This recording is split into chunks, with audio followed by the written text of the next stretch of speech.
Quietly buried by the mainstream media over the Christmas period was the woeful revelation that our wonderful world-beating NHS is spending well in excess of £8.2 million a year on obviously vital diversity and inclusion jobs. This figure covers just 70 out of 125 NHS trusts, so the actual spend is likely to be far higher than this.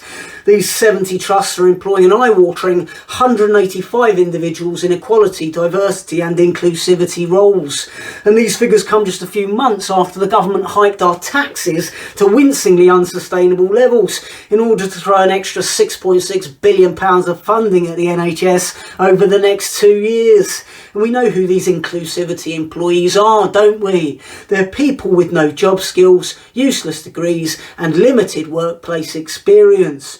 These are people who've grifted their way into grossly overpaid, fabricated non-jobs by playing up their characteristics of race, gender or disability as valuable qualities of employment.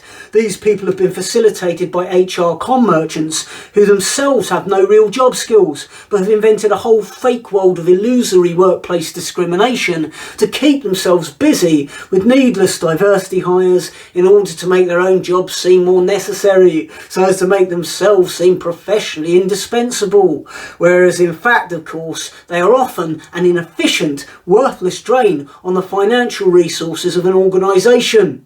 Of course NHS trust managers are hiring unskilled people into made-up nonsense job roles because they have to meet employment targets in order to keep their own jobs, and they can't get any skilled medical workers because nurses, doctors and surgeons have very little incentive to work in the NHS. Even if skilled medical workers were paid better in the UK than in other countries, why would they want to live in this grey, drizzly hellscape of brutal taxation, non-existent public services and appalling housing provision, where the language we use is constantly monitored and policed by a poisonous, self-appointed cultural Stasi of pitchfork-wielding, pearl-clutching curtain twitchers, and our cultural output is consequently about as enticing, edifying and exciting as watching someone remove a verruca. And it's not just the NHS, of course.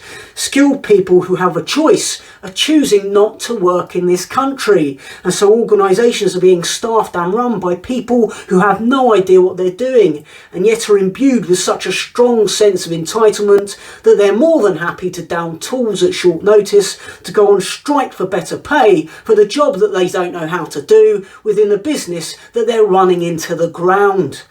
This is happening because en masse our establishment has taken their lead from the globalist vampires whose money has been used to manipulate every democracy in the Western world.